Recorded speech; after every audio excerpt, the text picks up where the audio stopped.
No, that was an oversight on my part. That's how we hold each other accountable. Thank you, Christina. Okay, so I would love to just have each of us place ourselves in the circle just to make our presence known to each other, where you are on the planet, whatever you would like to put in the circle for this circle. But just go around and do that first as a very simple presencing. I'll begin. Sharon Raji Maynard. I'm here on Whidbey Island still. It's a little chilly outside. And I want to bring in consistent endurance. And I pass to Cinda. I'm in Portland, Oregon, and I would like to bring in community. And I'll call Letitia Spirit. Thank you, Cinda. I am in Somerset, New Jersey, and I want to bring in self-acceptance. And I call in Arlie. Good morning. I'm in just outside Wellington, New Zealand, and I would like to bring in peace and calm.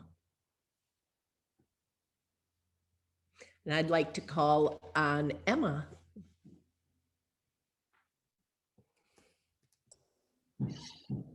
Hello, everyone.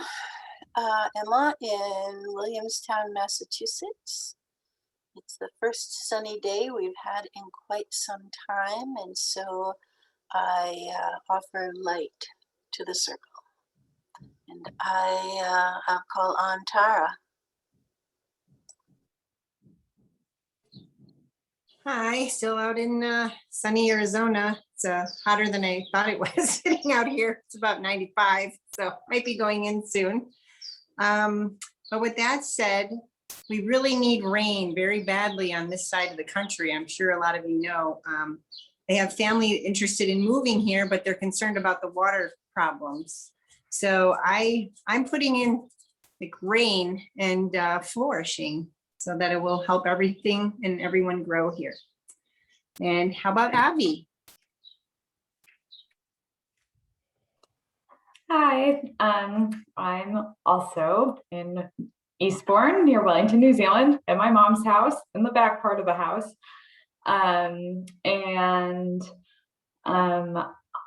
would like to also bring in peace and calm. And I'd like to pass it to Angelique. Thank you, Avi. Hello, everyone from the Netherlands. And I bring in today quiet.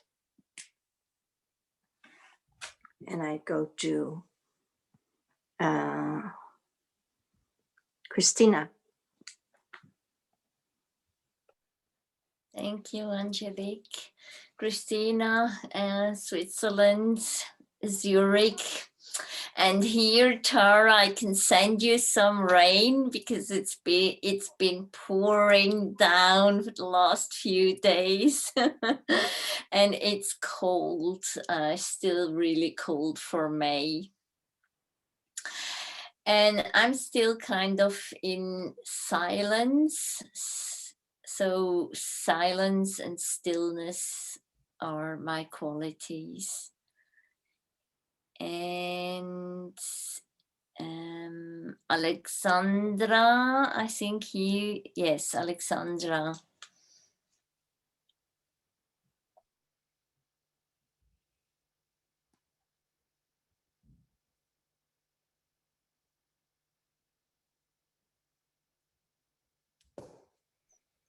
Alex, you're muted still.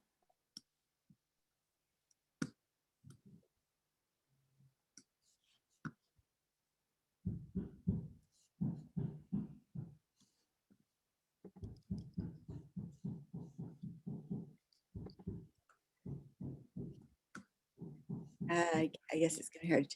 Deborah just came in by phone, I believe. Right, Deborah?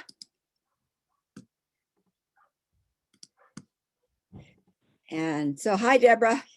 Hi. make you next, okay?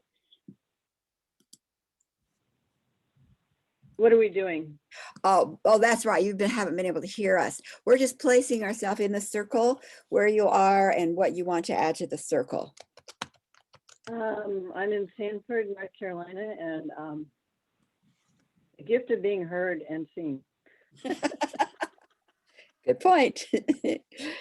Alex, can you hear us and can you unmute?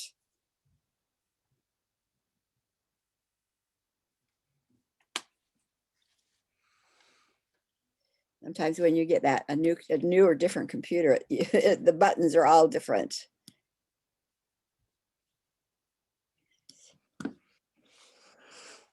Okay, I figured out how to unmute. Good for you. Go for it. Okay, this is Alexandra, and I live close to Sanford, right down the road from Deb Mangus. And I noticed that she said something about being heard. I had an experience today with my husband's family at lunch where I would like to propose that people honor and respect and appreciate other people. So those are the words that are on my mind today.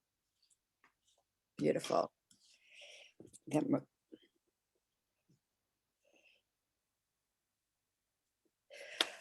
Okay. I'm going to begin with a reminiscing. It was about 2009 when I was in a group meeting of women leaders from around the world that I've never been in such a diverse group ever in my life, nor have I since. There were 69 women, and they were from all over, Africa, Canada, South America, across the United States. I don't know, just all over. Very, very, very, very diverse. But what I want to share with you today is a story about one of the women who was First Nation Canadian woman. And she explained that when she got the invitation to come to that event, that she took it to her group of elders. And they discussed what the invitation was, and they gave their blessing for her to go. Well, I got an invitation. There was nobody I needed to connect with, right? So I'm going, well, this is interesting. See, she said, so I am here representing my people, my community. Okay, I wasn't representing anybody. I'm just me. And she said, and when I go back, we will have another meeting because it's expected that whatever I learned by being here this weekend, I will take that information back to benefit my community. And I'm here not just by myself, but anything that my community has that I'm holding, I'm bringing that to you. I'm going like, well, she's got a community. I didn't have a community. I'm a Celtic American. We gave up all community. I didn't even get my grandmother's Swedish pancake recipe. We left all that probably way before that time, before they immigrated to America. We had been cut off from our traditional stories, our traditional heritage, our traditional wisdom. But I didn't know that. But so I had no community. Her community was sending her as an ambassador to bless us, knowing that whatever happened in that weekend, she could take back information to bless the community.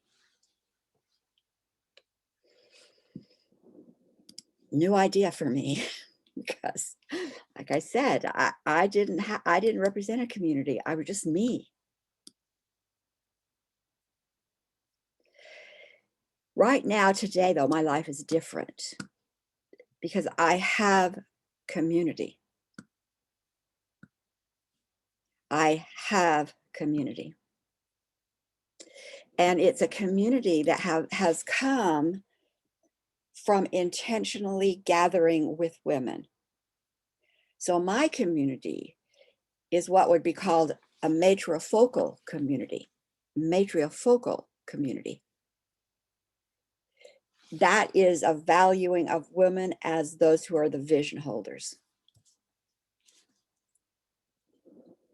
It's a structure that is usually headed in a village or in a family. It's headed by a mother.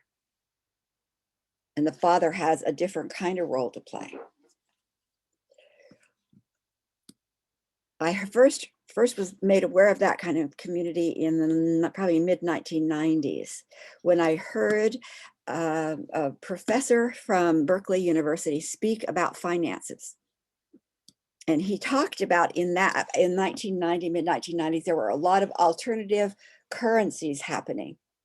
You know, Berkeley bread, for one, you know, where communities would print up their own monies, and they would share the monies amongst the community to buy in the community. When I did the first tag class 12 years ago, I used Seattle dibs. Some of my clients had Seattle dibs, and so they were part money and part dibs. You know, that kind of currency is called alternative currency. And he said, you know, as a someone who studied finances back in time, he says, as far back as we can go, usually alternative currency comes up when the economy is going to crash, when the base economy, but he said in this time, the economy is doing well, and yet we have alternative community monies, alternative currencies coming up. And he said the only thing I can see that is pushing that is the fact that the values within the world in different places are shifting from the power over to power with. From power over to power with. He said in the financial system, as far back as he has studied, every community that is women-led or that values women equally, every community would have two different kinds of currencies. They would have a currency for those who didn't live in the village, which is what he says is what we have in our democracy. We have a currency for those who don't live in the village. But in those societies, in a matrifocal society, they would have currency for those passing through that wanted to buy goods, but they would always have their community currency, which we call alternative. That was their main currency. So matrifocal communities did things very differently. They shared their goods, they shared their services, they were funded, and they were built on the stability of their gifts. I found that really, really interesting, especially as I began to understand the place of females in the galactic plan. Then I interviewed a woman, her name was Valerie Hudson. She was a professor at BYU University. She's now at George Washington, I think, University. And she did a research study with a friend of hers, or a colleague actually, to see what we could expect happening in places like the Asian countries, where at that point, women babies were being eliminated. You know, they were making it so that the birth was higher rate men. So what happens in a community when we have more male than female? So they did research back in time, and their research said you get a male imbalance, you're going to get more aggression. The community is going to be aggressive community. The state is going to be an aggressive state. Whereas she said the thing that came up through our research that surprised them, because that wasn't probably a big surprise, but what really surprised them is they found that in communities where women were valued, or it was a matrifocal where women led, the societies were safer. They didn't need the aggression. And their conclusion was that if you want security and safety, you let women set policy. Just like, you know, Bernard Latour found in Finances, if you want equal economy, you let women lead the way, which goes hand in hand to what it was shown, or what we planned as a galactic family. So I wanted to make you aware that, you know, you're in this course, a year-long course, Galactic2Gaia Odyssey, coming from the stars down on the earth. We're making a difference here. But I wanted to make you aware that 2.5 years ago, after my daughter had her heart transplant, so that I was able to have time and energy to be out present in the world again, I connected with some friends that I trusted, just like we did when we made our causal plan. When we come to Earth, you connected with those that you trusted in the unseen world to make your plan. I did the same. And I met with Cinda, and I met with Emma, and I met with Kelly, and I met with Carol Squire, whom you may or may not know. And they helped me get insight as to how to bring my work into a structure of some kind. And I called it the Sacred Ground Collective. And it is a community structure. It's based on galactic truths that we're learning, but it is a collective. And what I realized is I have never spoken about that to you in this class, that you are a community right here. But you are also part of a community that is Sacred Ground Collective. And Sacred Ground Collective has many, many projects, people, gatherings, circles that's going on all the time too. What I found over the years as I've worked with women groups is that we're more like a starling flock. It's like we don't necessarily get ourselves in a V and follow the leader. You know, that's not what women do. We are more like starlings. And I'm just going to show you, we're just going to play this because it's so what we are when we're doing our thing. And watch these starlings move.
Women, when they get together, start talking and chatting.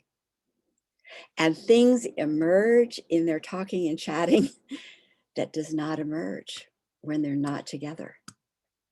And as something emerges, they might find one or two of them swooping off to experience that which is emerging, but they are never cut off. They're never disconnected. Then they move back, just like my friend who was from the First Nations group. Whoops. Where she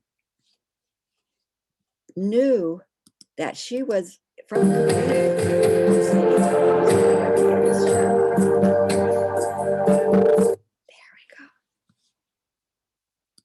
where she knew that she was part of a larger group, a group that had something to offer. And yet when they go out to offer, they're going to come back to share. And that's what starlings do. theoretically. They don't do the same as we do as women, but that's what we can do. So what I want to have us do for a minute is I want to ask you the question and you just put in the chat, yes or no. Okay. I think all of you, maybe most of you, I don't know if some of you are out of town or whatever, but most of you were in a small group in the last 2 weeks. And I want you to put in the chat, yes or no. It was a good experience, yes, or not so much. Well, why don't you just put yes if it was a good experience? We won't do the no. Was it a good experience for you to be with those other women?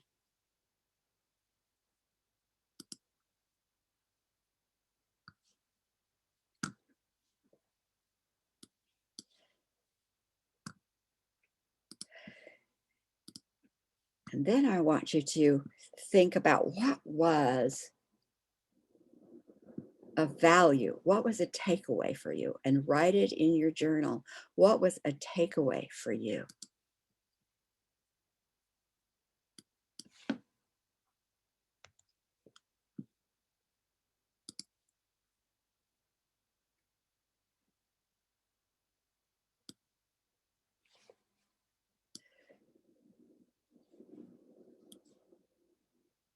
And then I'm going to have us go around the circle and each one of you say what it was. I want each of us to hear from the other. What was it you're bringing back to the bigger community, the value that was there for you in your murmuration, your sweep out? So I'll give you a minute to write it down and then we'll share.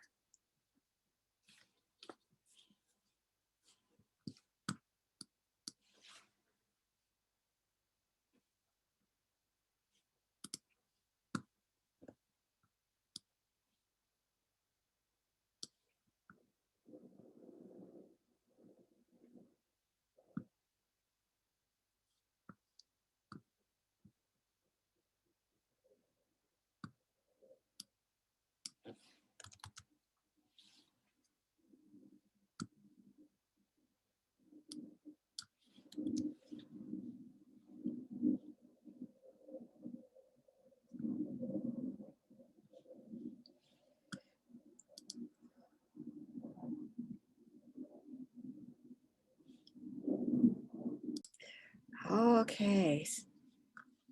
Angelique, are you ready to share? If not, pass and we'll come back to you. And that's okay. For me, it's the feeling of sisterhood, whether we are spread over the world or not, and whether we are neighbors close by or spread in other countries or other parts of the world, gives a deep feeling of sisterhood and togetherness. And for me, in this moment in time, it's a touch base. Thank you. Do I have to pass over someone? Emma.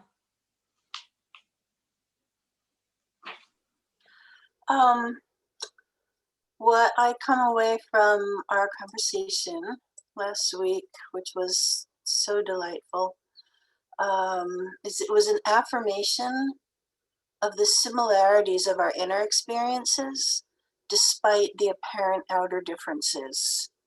That we all experienced a sense of safety and trust, and there was some really deep kindness and humor. It was not a humorless experience. And I will call on Christina. Thank you, Emma. For me, it was to get to know you better and the ladies in my group. And also I took away a lot of hope and joy from that gathering, from that meeting.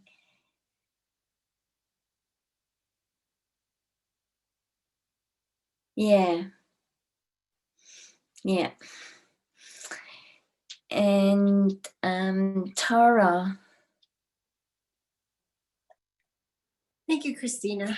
I would say it was a very wonderful example to all of us about the cohesiveness and supportiveness of just the female nature. I mean, considering we don't really know much about each other at all, and never really met each other in person, it was a really wonderful experience. It's almost like we knew each other for a long time, but we really didn't. And it was also like a team building activity. So I thought it was a great opportunity for us. How about, let's see, Deborah?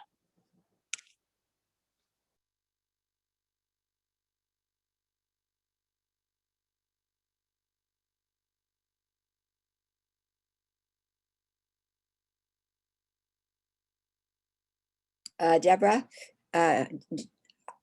yeah. Is it star? I don't know what unmutes the phone. Is it *6 that unmutes the phone? Oh, she can.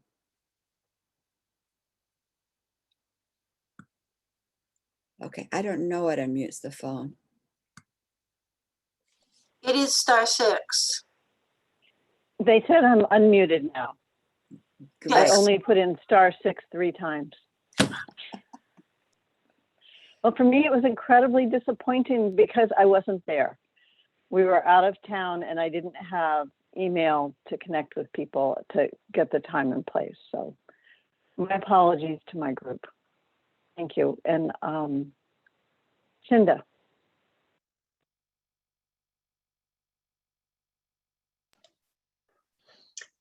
What I came away with was the initial beautiful response with flexibility. We had to go back and forth quite a few times in email trying to figure out our schedules, trying to figure out when each of us could meet because we were in multiple time zones. And so that was remarkable with what ease we finally just were working together to get it all set up. A lot of us were traveling, and I mean, when we could finally do it. And then the other thing, which is my takeaway, is the sharing of, where we are on our journey and where we are on and in our understanding and our processes, and the respect that was given to each of us from each of us in the circle, that wherever you are is where you need to be. And it just felt so scrumptious and safe to be vulnerable or to share or to ask really deep questions and take moments to be really thoughtful with your answers. So yeah, Avi.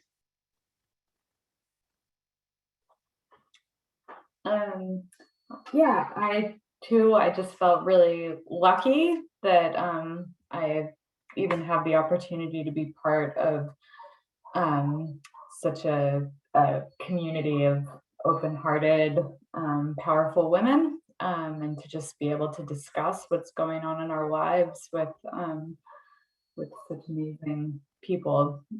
So yeah, feelings of sisterhood and community, and I just felt a lot of gratitude as well to be part of it. And I will pass it to Alexandra.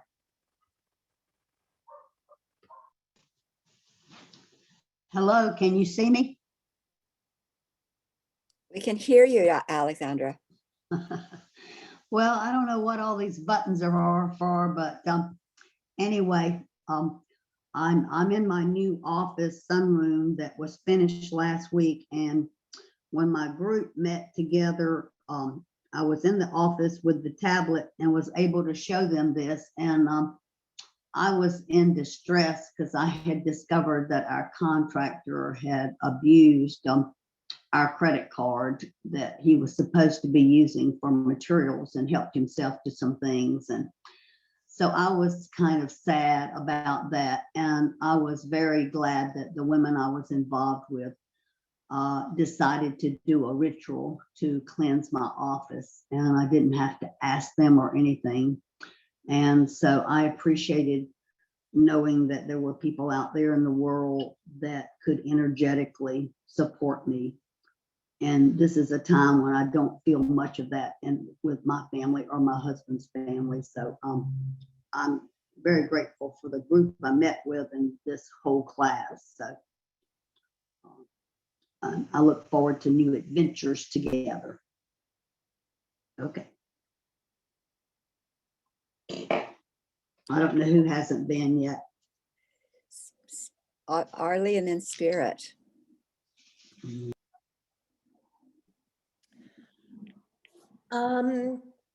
It was such a great group. I just feel so privileged to have been in this group where I could witness and share the light and the wonder of the women that I was with. I felt really in community and I felt uplifted. And Avi used the word gratitude, and that's exactly how I felt when I left that room. Just so grateful and enmeshed in community. Held and loved, seen, and I choose Spirit. Thank you. It was such a great experience to have that sisterhood. And as women, we need to be in a circle. A circle doesn't mean friends, because sometimes our friends aren't the right ones in our lives, where we can be honest and vulnerable and speak the truth.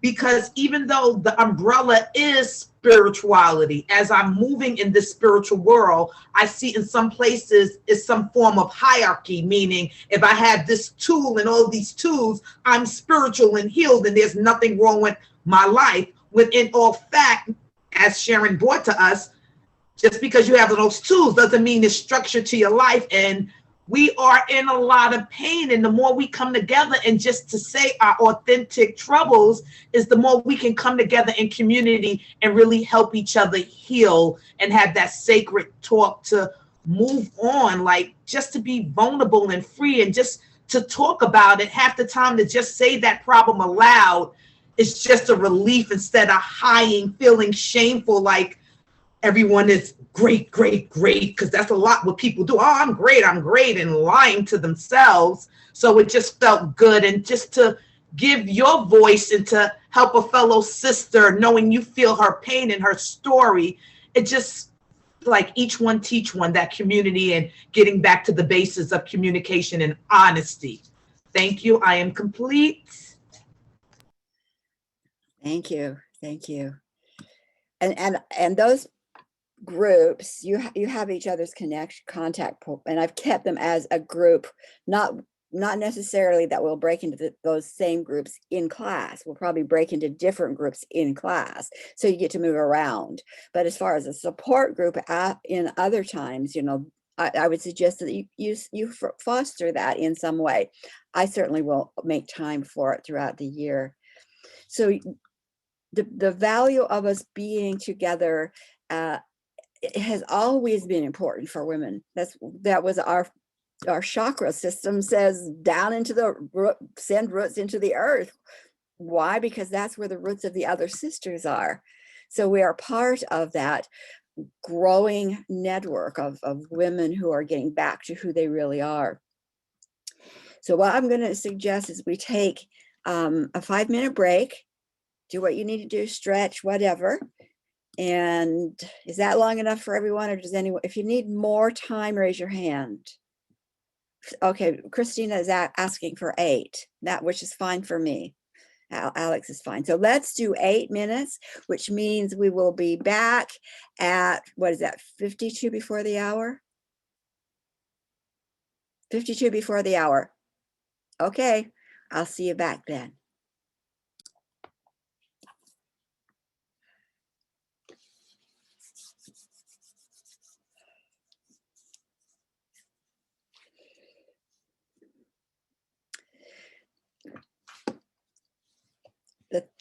the underlying pinnings of a community are values in a healthy community.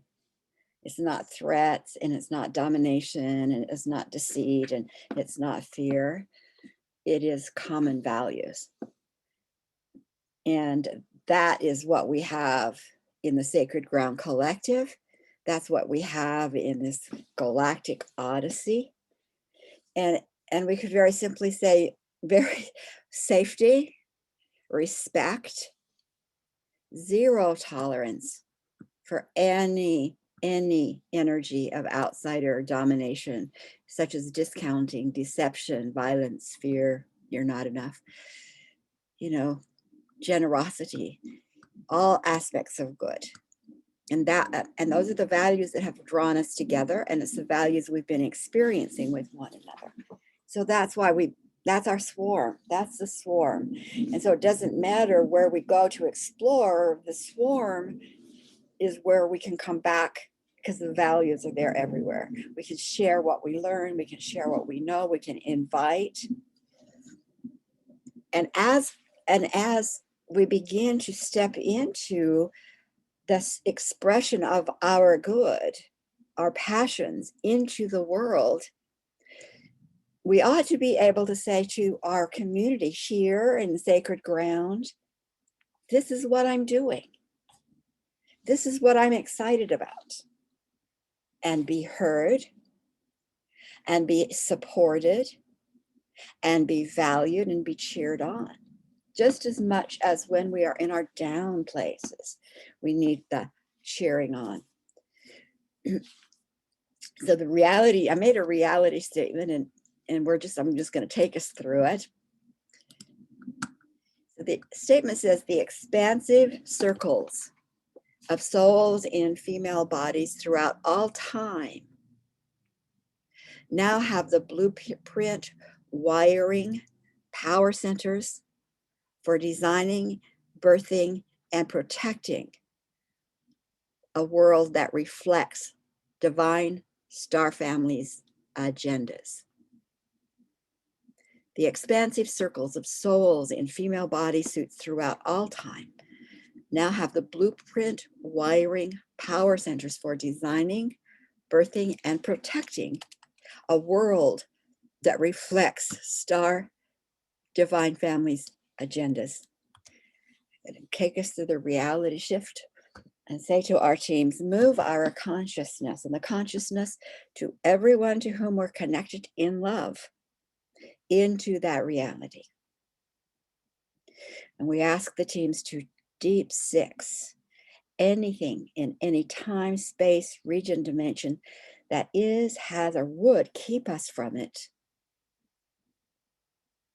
And we call it our causal teams, those who help design this life plan with us, and ask them to create a program for the highest expression of that experience for each one of us and those that we love and are connected to in love.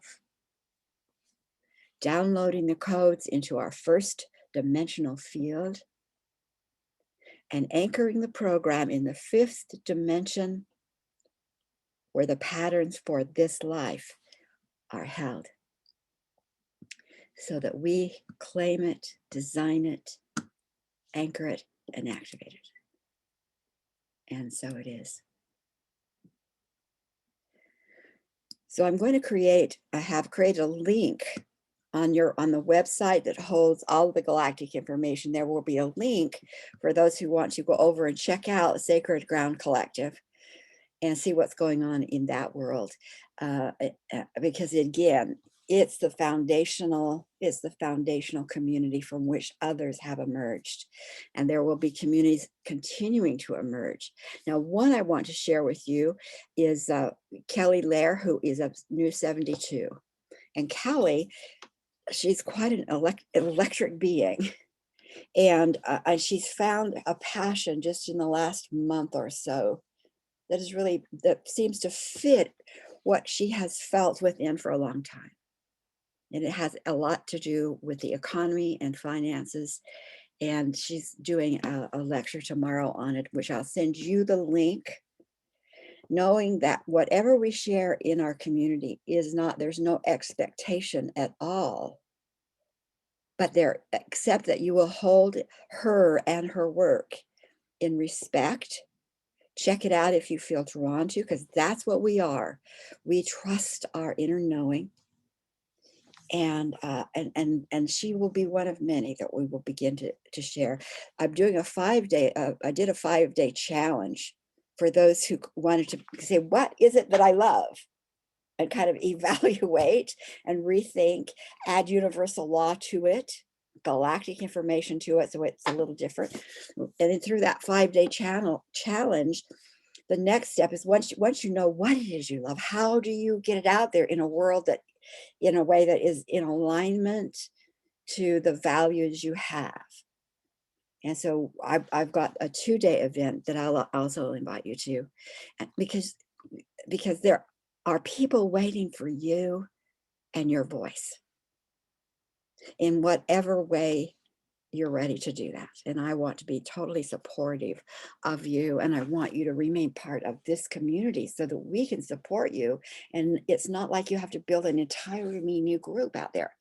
It doesn't mean everybody has to sign up. No, we support through the energy. We support through the values. And that is going to be growing because you are all wisdom holders of all kinds. Now, you came, we all did, from a community before Earth. And we're going to share screen again here. And you've seen this spiral before, but this is made a little bit differently. So here's our spiral. Here's where it's home, source, up here at the top. And there's the worlds we've traveled through. And in the other spirals, you could get this sense that we're all together in, we're all together, but we weren't. We were not all together. We were just like the starlings. We had a common cause.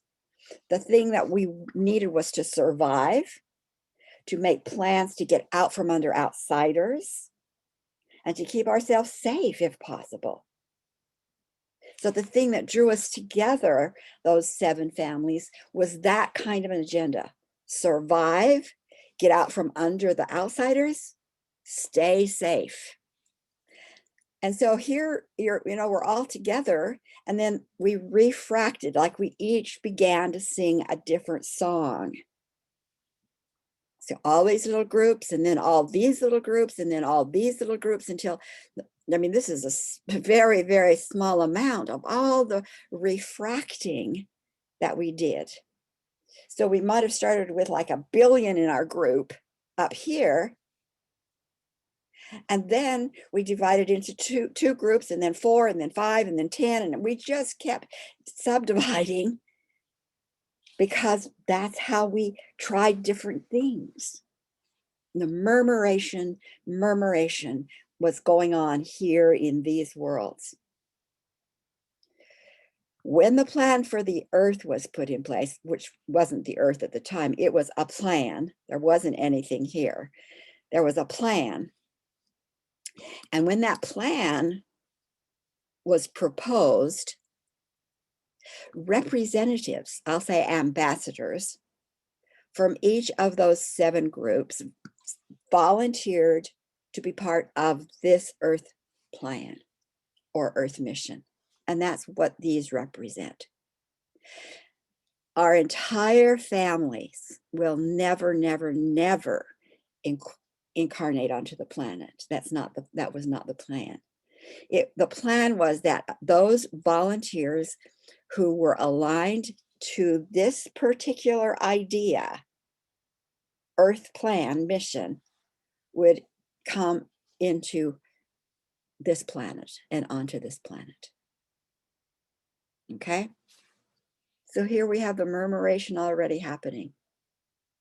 Now, in my healing work, the way I discovered so much about this world was through the healing work. I had to find out what was going on in energy that was in negative karma sabotage down here. And it didn't begin at early childhood. It didn't begin because grandpa treated your dad bad. It didn't begin here. And I was always looking for beginning, for cause. That's what a radical investigator does. A radical isn't like not out, crazy. No, a radical said, I'm not going to let go of the idea until I get to the bottom of the idea, to cause.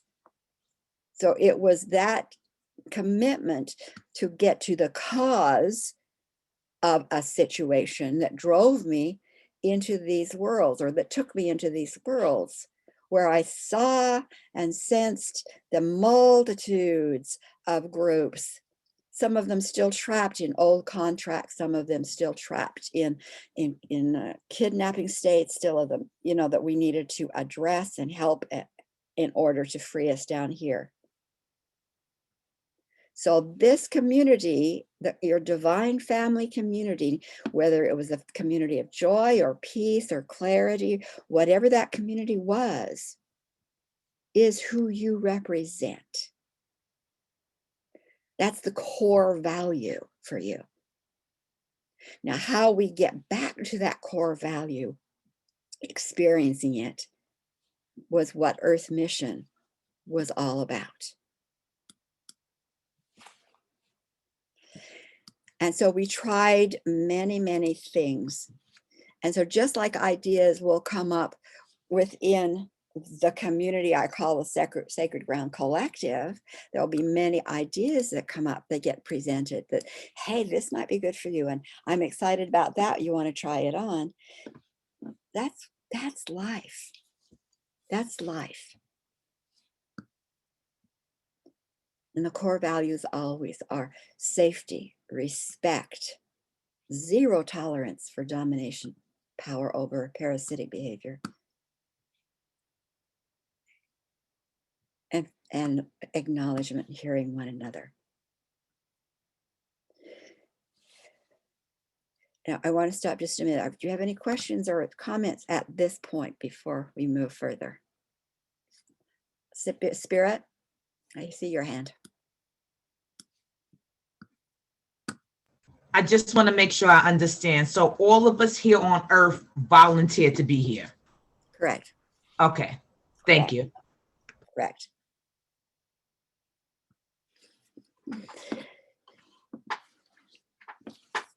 So if we go back to that seventh world where we're trying to figure out, and that's kind of where we left it when we did our smaller groups, is we weren't that seventh world trying to figure out what we were going to do in order to get free. And we needed to address the fact that we were all entrapped. We had to address the fact that the parasitics were very sneaky and would hide and deceive and move around very, very quickly. So how in the heck were we ever going to get rid of them? They owned us. We literally were slaves on their plantations, So we have to do our conversations about new plans in quiet ways. Some of our family were kidnapped away, and we would feel that energy coming back to us, that terror of being kidnapped into the outsiders' worlds, which are in the negative regions. We made sacred contracts within groups of millions of consciousnesses. We made groups in those collectives to shut our life down to very, very little, to play possum, to be safe, so that we might be allowing only a 10% flow of that home energy through us. Other groups had made sacred contracts to signal out to get help. We figured there must be somebody healthy out there. And we made sacred contracts that we would say, instead of being light 80% of the time, it's the model I've used is if in a village, two people had measles, big deal, it would get dealt with some way. Wouldn't get a big attention, but if 90% in the village had measles, that would draw attention for some help to come. Was that kind of idea. So in some of those collectives, they locked themselves intentionally into that illness, darkness, imbalance, broadcasting that more intensely, maybe 80% of the time. So you had those that were shutting down, those that were exaggerating imbalance, those that were fighting and being injured. There were those who were being kidnapped. What do we do? What do we do? And therefore, the plan that became Earth. So the laws upon, and this is kind of, I think, a review maybe, but the laws upon which our Earth experience was based was in how do we see the outsiders? How do we catch them? Well, if we have a law that says energy, once it's in the energy field, it will impact the energy field and slow down and become solid, we will see it. So the law of manifestation isn't about manifesting great relationships, and it's not about manifesting lots of money.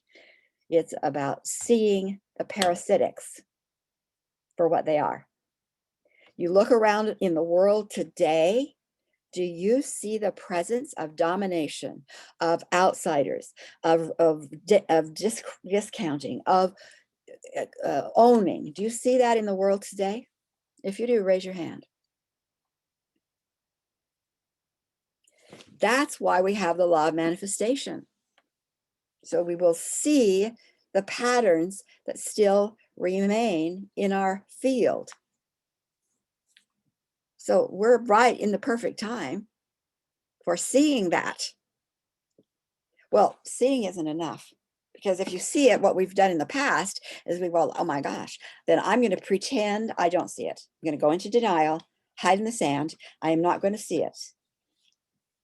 Oh no, it's not there. No, it's not there. You're having that problem. It's your problem. You're the one that's the problem. Humans, the cancer. Humanity's the cancer. You see, deflecting all over the place. It's your fault. No, it's your fault. It is that ethnicity's fault. No, it is that religion's fault. All over the place. If you don't know what to do with it, and you hear the broadcasting from the outsiders, they're telling you what to do with it. Kill your neighbor. Get rid of that religion. You see, do what we tell you to do and don't get out of the track. That's what they tell us to do. That is not the plan. But the plan was that those patterns, those influences would be seen. Why? Well, why did we want them seen? Is to get rid of them. That's why. Not to keep us trapped, not to make us fearful, not to make us hide, not to make us blame and separate each other. No, to see it, to get rid of them. And so, how are we going to do that? Every soul within the collectives basically was owned. And so let's say that you had a little bracelet around your soul energy that said owned by this group, because I tell you, when I first asked how many groups of dominating outsiders there was like 15,000 in the galactic world. It was not a group, multiple. So you have a little bracelet, you're owned. So we came up with a really sneaky thing to do, and that is this. We're going to get together, and some of us, the volunteers, these are the ones who are going to be volunteers. I'm going to take my bracelet off of me and give it to you. You have 2 bracelets now. Bracelet says I'm owned. It also says I'm being watched. I'm being monitored. Always has, always will. You are being monitored. Okay, great. Take my bracelet off and slip it over to you. Now, it doesn't say, there's no monitoring that says, oh, it's been slipped. It just keeps broadcasting. But not on my movement, on yours. So okay, that's okay. But what does that mean? We needed a bodysuit capable of walking on this hardened energy planet that we now call Earth. This is an energy planet where things are made visible. That's the law here. Not on other worlds. So we needed a bodysuit, just like you need a moon suit or a Mars suit, or wherever you go into the galaxy, you've got to have a suit or you're not going to make it. Same thing. If we can have one suit, why not two? Two suits. Why? Because one of those suits will have pockets for two ownerships. The other will have no pockets. The one with pockets for two ownerships is already owned by the parasitics. So that bodysuit will continue to be monitored and owned by the parasitics. The other bodysuit will be invisible to the parasitics. The reason for two bodysuits is not procreation. It never was. It was about authority. Okay? It's about authority. So who is trying to own female bodies now? I just read a headline, I think it's in Texas, that if a woman is raped and she aborts that child, the rapist can sue her. He owns her body and the proposed baby. Who wants to own female bodies?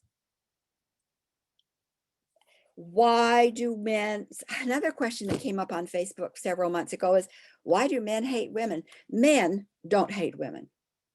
Parasitics target women through male bodies. Why? Because they own the male body. Is it because the soul in the male body hates women? No. But the body is owned by the parasitic, and the parasitic can literally be like the soul in the glove, do the work, go out again. I've seen it. I've seen some of my clients experience it. Beyond that, they whisper very powerfully. Why do they go after women?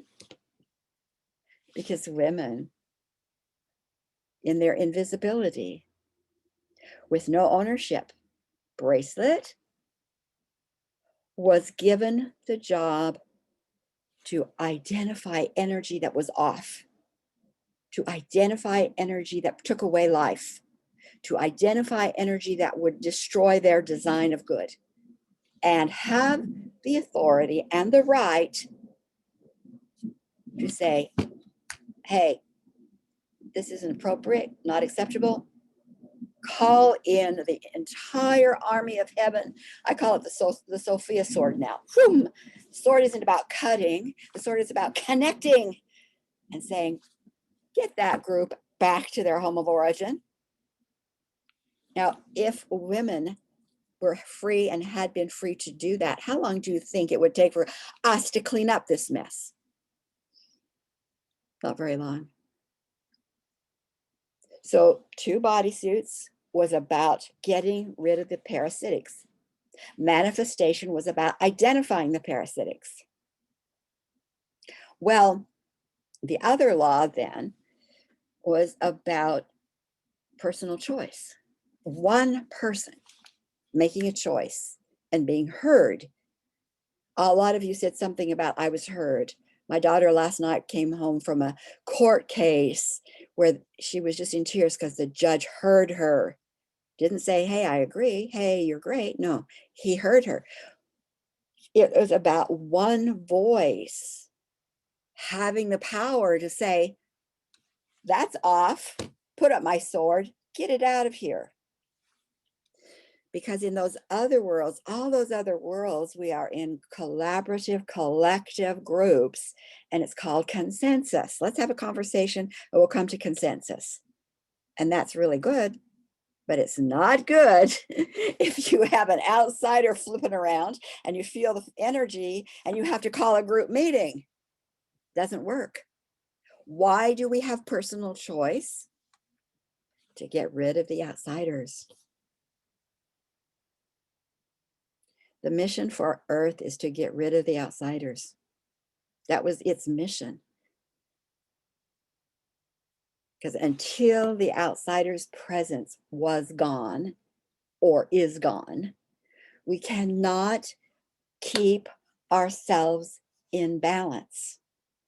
We cannot keep ourselves connected to the light consistently, because their commitment is to disrupt so they can attach, to diminish so that they can attach. Their commitment of disruption, of separation, of fragmenting, of causing doubt and you're not enough is bigger as long as it's present.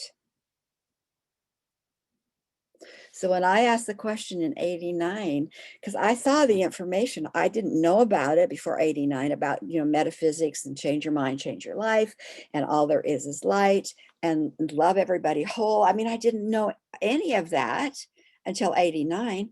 And then I was like, wow, this is great. But then I started looking, and it'd been around for hundreds of years. And we were still in distress and sabotage and cycles of pain. Boom, boom, boom, boom, boom, boom, boom. And I said to my team, we've got to go to cause, because something's wrong here. What is the cause that keeps us cycling in pain? Humanity, all across the planet. And that's when they said, we can't tell you where to go because it's not being done. Going to cause is not being done. If you want to do that, we will have to show you what has been hidden. So as long as the outsider's presence exists and is hidden, we will continue to cycle in pain, because that's their commitment. But what you have heard about those galactic worlds and putting strong boundaries, sensitivity boundaries in, and correcting the third world and connecting with your divine team, there has been so much change just in the last 21 years. I have great hope. The galactic worlds are probably 95% clear and unified in ways they haven't been for a very, very long time. Our Earth is the last holdout. The physical here is the last holdout. And the mission continues. Why are we doing the removal? So that we can enjoy doing the removal? No. So we can live our divine star family's agendas. So we can connect to the light, stay in the light, create from the light, experience from the light in whatever way we choose. That's why we're doing what we're doing. But we can't jump. It's like putting the horse before the cart, which are trying to make the cart of wholeness work when the horse of disruptive parasitics is still there. So that's what we're up to. So I want to open up, first of all, if you have any questions, and then we're going to I think we'll take a short break, and then I'm going to divide into groups with a conversation piece for you. So is there any questions you have or think you want to say at this point? Yes, Spirit. I'm sorry, this is very interesting what you just said. As as being a African-American woman, my whole culture, history, everything was just annihilated, and we were just left here bare to fend for ourselves. This woman that I dibble and dabble in, her name is Queen of Four. She's an African-American woman. She goes back to ancient Kemet, which is the original name of Africa before it was conquered. And I don't know how some of these true elders were able to get some of the history on things that were written on the temple walls. Now, her form of healing is by the woman healing herself, and in turn, just by her healing herself, she can heal the man and the family, and he will fall into place, you know. But there was this prayer that she said that was on the temple walls, and I'm going to recite a little bit of it because it just made me align with what you said about the woman and discernment. Now, it starts of, I am a woman who lightens the darkness. I have come to lighten the darkness. It is lightened. And then the next words is, I have overcome the destroyers. And then when you just said that, it was like that poem that I heard just, and I am here for those who weep, who hide their faces, who look down. They looked upon me then. I am a woman, I am a healer, and we rise again. And as you were speaking that poem, like, wow, so she has her method of everyone has a piece of the pie, and like, this is just like, so like, wow, liberating. Thank you, Sharon. I just wanted to share that. Thank you. Love it. That's exactly true. It was always the woman's job. And we're the ones who got crippled and got knocked off. And we blame the men. People blame the men for what's going on. We are the ones who were knocked off. And without our presence, the men had no safety. They were owned. We were the ones who were supposed to clear, so that then the men could come forward and participate. And that's where we are, though. That's where we are now. We are picking up the torch. Thank you, Spirit. Yeah. Anyone else? Tara. Okay, perhaps you're going to cover this later, but I was just curious because you said that we're all volunteers here with a mission, and not everyone of our family members or star families actually come into the bodysuit on Earth.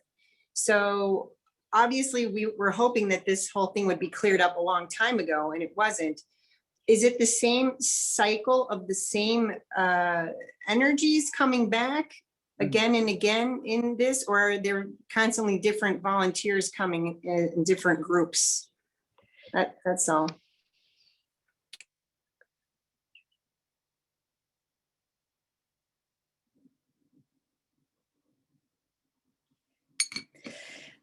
I was just double checking because my understanding has always been that the original pool of volunteers is the ones that incarnate. We're not here all at the same time. There are different parts of the plan. The initial plan had a backup plan, We have the latest backup plan is called the Shaddai mission. That's what's happening right now, the Shaddai mission. There are women within the Sacred Ground Collective who have been participating in what's called the Shaddai mission. But I just double checked it. So the original group of volunteers has not been expanded. It's the same group. We are not disconnected from those family members and the live streams and the information. In fact, we are more connected than ever before to those off-planet groups. And they're in support of what we're doing. They just are not the ones who volunteer to enter physical bodysuits and work specifically in bodies on the mission. They are often part of the support system, what we might call angels or guardians, our causal team. But those who incarnate is the same. And I just double checked, it's the same pool. Thanks, Tara. Emma.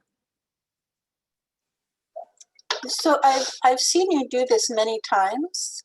You Yeah. kind of turn to the side, and then you come back, and I'm like, what are you doing? How do you check and double check, if that's okay to ask? Yeah. For me, when I'm going to double check, I certainly am not going to look at you. That's not the energy that I need. So I have to turn away. I sometimes do that when I'm setting space. I have to turn away in some way to get disconnected from this flow. So this is how it works for me. So I disconnect from this flow. And sometimes I'll do this, whatever I do. And I have two primary ways for me that work, and they're enough. And so that's all I've used.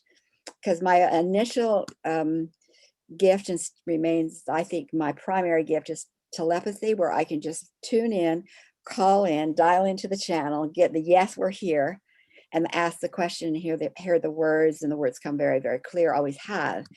But I always like to double check, even disconnect and step to the side of that flow, because when I started teaching, when I taught the tag process, the common language, although there was an encouragement to get your inner guidance, the common language was penduluming.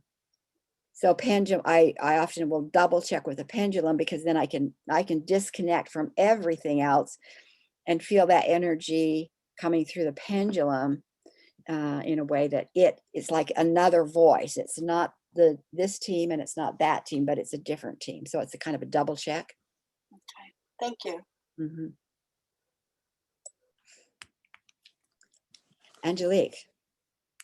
Yes, I actually asked for help from everyone. Please send some light, because I'm having a really hard time.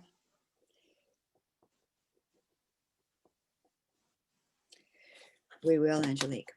Thank you.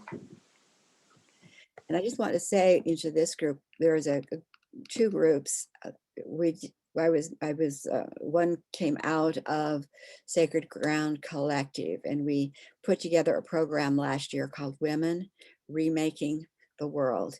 It was a 19-week program that had, I think, about 14 teachers in it. And it wasn't lecture, it was absolute classes. It was an amazing experience. And some of those who were teachers, Cinda and Emma, were part of that.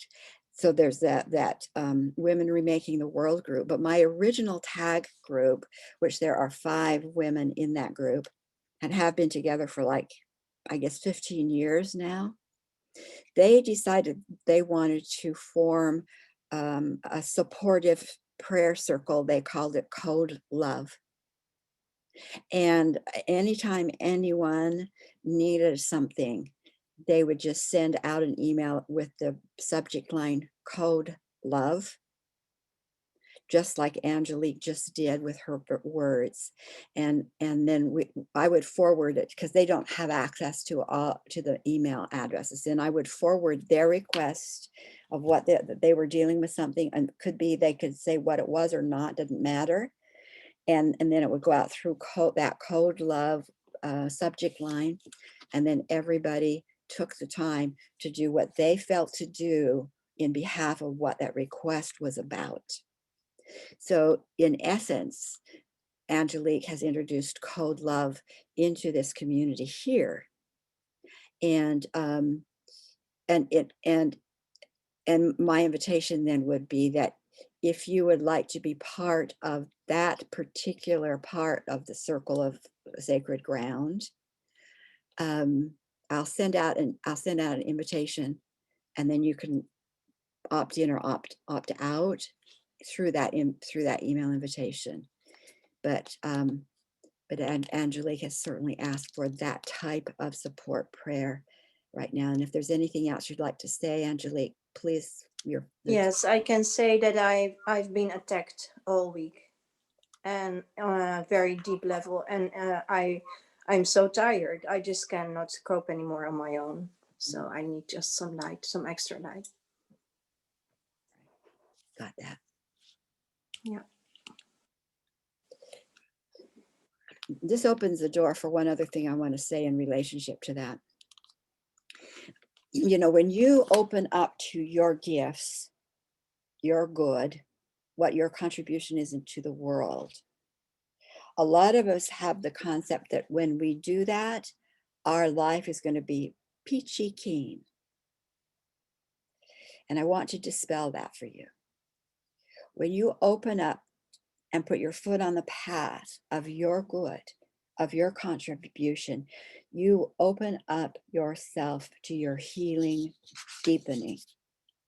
There will be things that come up on that path, not necessarily to stop you, but they have been in the way before.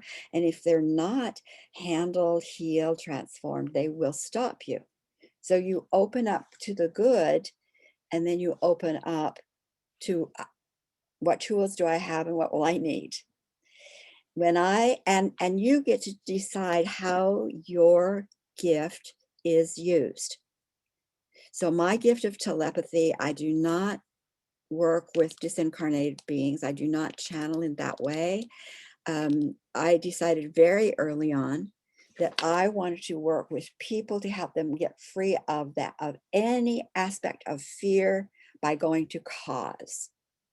So without knowing what I was doing, I chose how I wanted to use my particular gift. And I suggest that you have that absolutely right too. You don't have to be afraid to say, if I'm open to my gifts, oh my gosh, then the gift has me by the tail. No, the gift is now yours, partnership, and you decide. And one of the things that I decided is I didn't want to work with those who were still in the cycle that I call the cycle of victim, bad guy, rescuer. And the way I saw that working is that all of us, every one of us, has a time when we would say, this is what's going on for me. It's really difficult. We all have those times. Just like Angelique just said, this is a very difficult time for me. In the victim rescuer triangle, then somebody steps up and says, I'll fix it for you. I'm going to be the fixer. I'm going to be the rescuer. I'm going to be the Messiah. I'm going to be the savior. And I will tell you what to do. And you follow me and I'll tell you what to do. The problem with that is imbalanced energy. And so what happens in that, pretty soon, the one who steps up and says, I'll fix it, becomes the bad guy because it doesn't get fixed that way. So if you are going to be a rescuer, you've got to be willing to be the bad guy, which then when it makes you the bad guy, now you're the victim because somebody's done it to you, you see. So I didn't want to work with anybody who was in that triangle because I want, so the clue for me was I could hear somebody's story. And it's a sad story. It's deep, can be really deeply sad story. And I hold space for that, which is what we do for each other. We listen, we respect, and it's safe. And I don't say, let me fix you. I hold space. But I might say, what have you tried? What have you tried? What do you know? What's in your toolbox? So that now we become partners. They tell me what they've done. Well, have you tried this? You know, we work together. Now we are in a mentoring, a back and forth, a sharing. And that's where healing comes. So when you are in pain, the reason I'm saying this story, when you are in pain, look around to see who might have some help for you and ask for the help. Asking for help is a sign of spiritual maturity. It's a sign that says, I'm ready to be accountable. I'm ready to be responsible. I'm ready to learn. And I know that at this moment in time, I could use some help. It's a very mature thing to do. So thank you for asking, Angelique. And I'll make a note about Code Love, and anybody who wants to join that, it will be a separate email. I'm not going to assume all of you and everybody in this group wants to do that, but I'll send it out. So Spirit, and then Angelique. I'm not going to give advice, but I just believe in Sharon and Angelique. My prayers are with you. Last year, I was attacked in a major way. And glory be to my divine team that as that transition was going on in my life, I was in the middle of women remaking the world. So I had an array of tools and Sharon in private consultation and the tools that I had and where I was on my journey that I just surrendered to the divine in me and the tools that I had that what could have killed me or my spirit or so much in me, I was just able to, with Sharon's guidance, look at everything coming my way, like get rid of this, don't move, don't respond, don't argue. It was like Sharon, like that's why I give her so much praise, and I'm keep coming because these tools. You will. This too shall pass. Just go into your tools. Thank you, Sharon. I believe in you because I could have not been here. Like seriously, like, and I can come every week and smile and glorify because we just got to say no, use our voice and say no more, walk away, and that is it. I am complete. Thank you. Thank you, Spirit. That's what we're holding for Angelique. Angelique.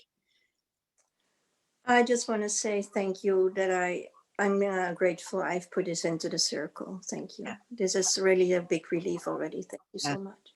Yeah, it was important for us, really Mm. important for us to hear that. Yeah, thank you. So here we are at the beginning of that Earth mission, truly, because 600,000 years ago is when they feel like the Neanderthals came. And that, and when I started learning a little bit about the Neanderthals, the Cro-Magnon and the Homo sapien, it was like it fit perfectly into what I'd already been told had happened. And the Neanderthals did not procreate. I think they kind of moved in and out of bodies. I don't even know how they did it because they didn't increase in numbers. That's not what they did. But that first group of our volunteers came into small villages, and coming with small groups. So it wasn't like one group, Adam and Eve. No, small villages. And the men kept the monitoring away from where the women were, so the women weren't seen. The women said, where do we want to be on the planet? On the base chakra, let's look around. Where do I want this village? Where would be a good place? Designed it. Held the energy to practice law of manifestation. All these things were new to these people. How's it going to work? How is it going to work? They communicated mainly with telepathically or energetically. They didn't come with the earth language, you see? And they did that until there were gardens that were lush. Personal choice with the women in the village, law of manifestation with the law of bringing energy into form. How do you design that? How do you birth it? With the law of manifestation, why? To make a village that was thriving. I mean, we had to have a way to live on this planet with what the planet is. It's not a spiritual world. It's not collective. It's totally new. We made it up as we went. And we first had to have a place where our village could land to be safe. We had to have a way to nourish and support ourselves first. And that was done.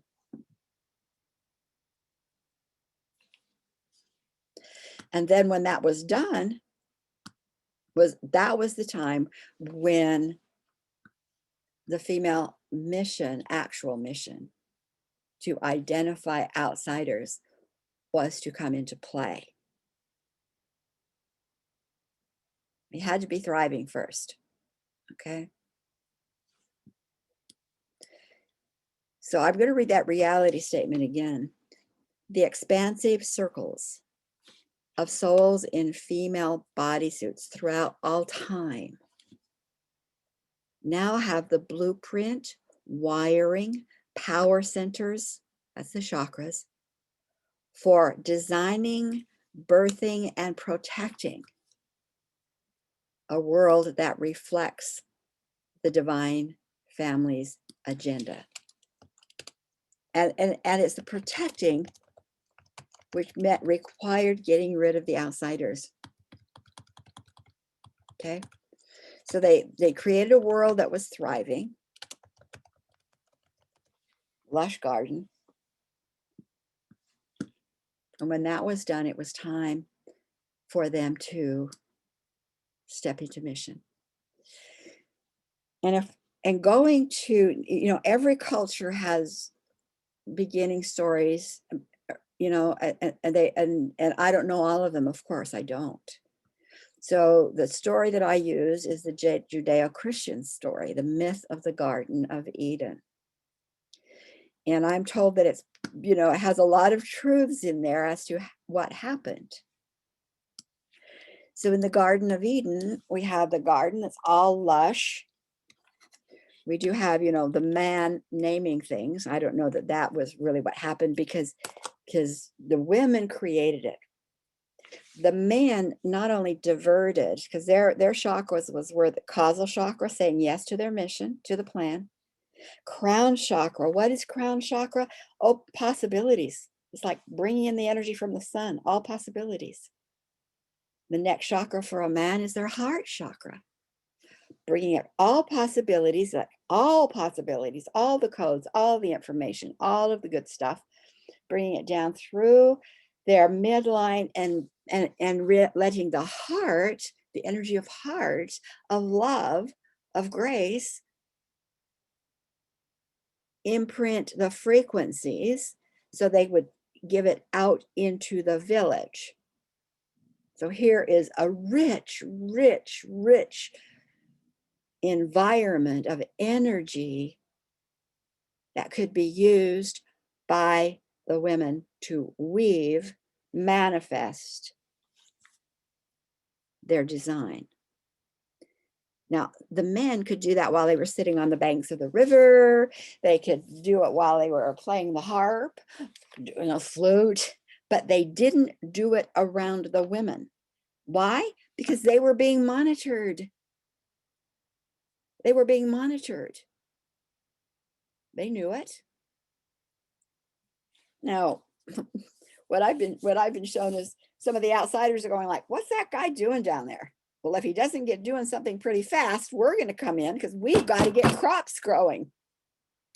I think there's mines there that we could get some gold from. I mean, they're monitoring and they're giving some time for this lackadaisical soul being in this suit to get off his lazy duff. That's what it looks like to them. And it looks like that to everybody else. But the family knew what was going on. So the man's chakras, causal, yes, I'm on track. Yes, here's the inspiration. I'm holding that channel open, secure, putting it out with the imprint of love into the village so that the women could connect down in the Mother Earth. That's our gathering place. That's where our love was swirled and delight happened and joy and excitement happened. Ideas shared as we then came up from the earth chakra to the base chakra to say, what do we need? Where do we go? What do we want? So let's look around and then let's design it. And then let's hold it in our sexual creative chakra, our creative chakra, to let the law of manifestation grow the village, forests, gardens, beauty. And they did that. And then the day that the story tells about the serpent who comes to the woman, not to the man, to the woman. And the serpent said basically, well, he first came to Lilith, not Eve. Lilith said, and the serpent said, you know, let's go. And Eve, and they, yeah, let's go. But the outsiders tried to get Lilith to let go of the serpent, to let go of the mission, and she wouldn't. And so she was vilified. You see her with snakes all around her, and she's bad because she has serpents around her. But serpent in ancient wisdom in ancient times represented wisdom. And wisdom is the Sophia center. It is the solar plexus center. It is the protective authority center. So when you put the galactic information into the story, you see that we'll go to Eve. The serpent came, said, I want to take you so you can taste what grows from deception of the outsiders and what grows from your design. I want you to taste good and I want you to taste evil. I want you to taste expansion. I want you to taste constriction.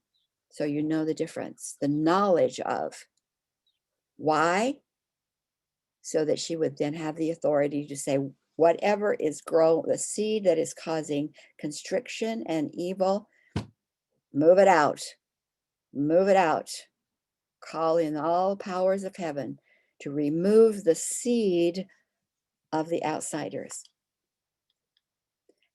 And we hear that she was able to have the excitement of that. She felt excited about the ability to taste. And in the story, in the myth, she at some point goes to a male in the village that they call Adam and says, come with me. I want you to come with me. And at that moment, her presence was seen. Monitors said, whoa, what's that? And they discovered that there was someone on the planet that was not owned. And immediately, God comes into the garden, the God of Adam comes into the garden and says, what are you doing? You can't do that. And now I'm going to throw you out of the garden. You can no longer create effortlessly. You will now work for me, and I will tell you what I'm going to pay you. I'll give you bread, but you'll work for me. Everything about that story speaks of an outsider domination force taking away from the male. Of course, he had the right to, totally under his thumb, and Eve, or the woman, being made second class. Now, what could have happened for that? And what I'm told is the broadcasting, you're not enough, you're not enough, into Eve's presence, and her decision was based on, I don't know enough yet, I'm just learning. I'll go with this plan while I get stronger. I'll go with this plan until I get stronger. And immediately the bodysuits were rewired. So she never had the opportunity to mature.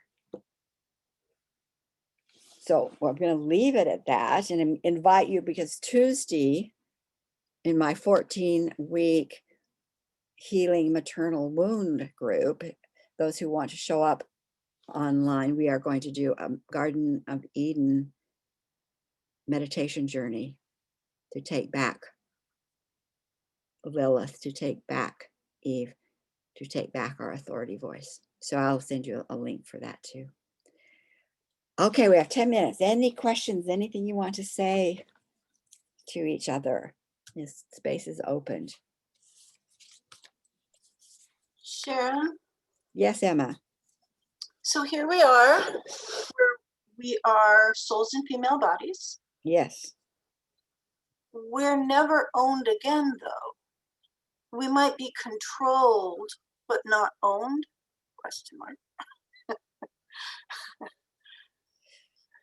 We are definitely removing ownership. A big part of why we use the PTO and the guardian circles is to have help identifying where we have been attached in times past, where our wounds still exist, so the attachment is still there. And so we are in the process, absolutely, of removing anything that would cause us to be owned or influenced.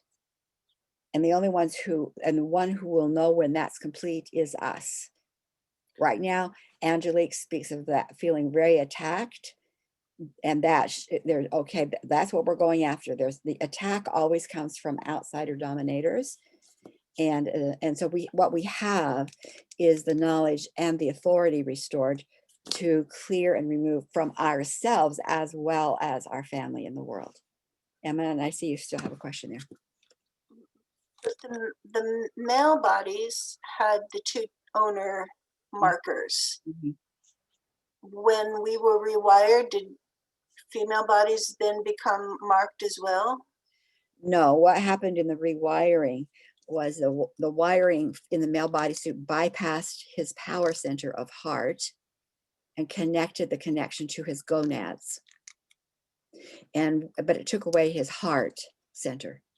And what happened in the rewiring is women the solar plexus was bypassed, and she was connected to heart without discernment, serve without asking questions, to obey constantly. So that was the initial rewiring. Where we are now today is we are constantly broadcasting removal of all contract marks in all body suits, especially in the male bodysuit. Any new babies, no contract marks, none at all. So we're broadcasting all the time. The correct blueprint, just like I said, the correct blueprint, which is getting us wired correctly, which we'll talk more about next week. Thank you. Tara? Okay, when you say rewiring the newborn babies to have, no bracelets or whatever you want to refer it to, when did that start? And secondly, being that this mission that we created to come here was so important, why are we not born knowing or remembering why we're here and what we need to do? Is that part of the outsider also? That's the outsider's crippling of our mind. Our mind control, it's been very, very strong. Hiding information, removing information, reprogramming. We've been lots of reprogramming, and mind control has been in place. We started activating the chakra systems probably in the late 90s, and rewiring, and that included the rewiring. And one of the big that's good and it's bad. It's good, but it also, our babies are coming into systems that are already domination systems, whether that's education or religion. And so here are these children that are coming in, and they have a clarity about them. They know who they are. They have a remembrance, things like that. And they start talking about that in families, religions, or schools. Then they're weird.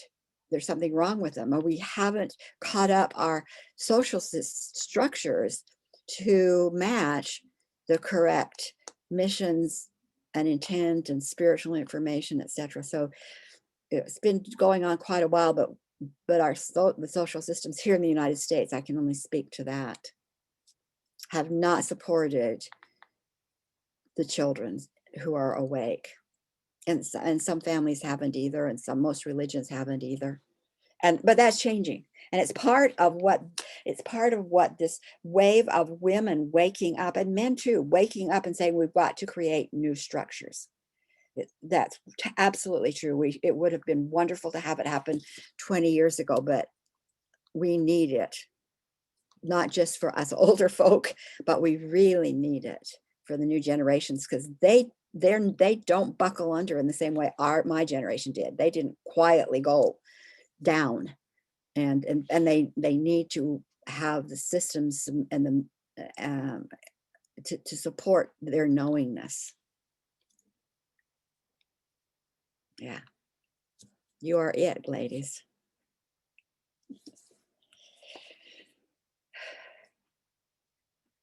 Anything else you'd like to say? Okay.